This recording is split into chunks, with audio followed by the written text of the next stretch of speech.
Hi friends! Welcome back to my channel. Today in this video, I'm going to show you how to hide your online status on WhatsApp. Please consider subscribing to my channel and liking this video. Let's get started, guys. Step 1. First, unlock your Nothing phone and open the WhatsApp application. Once inside, you'll see the main screen with your chats menu.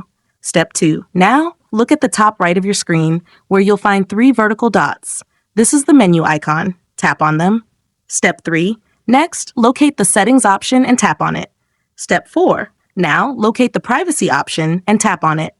Step 5. Next, locate the Last Seen and Online option and tap on it.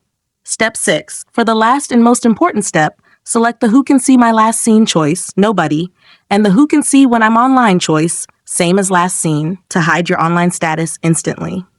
If you found this tutorial helpful, don't forget to thumbs up this video and subscribe to my channel. Thanks for watching.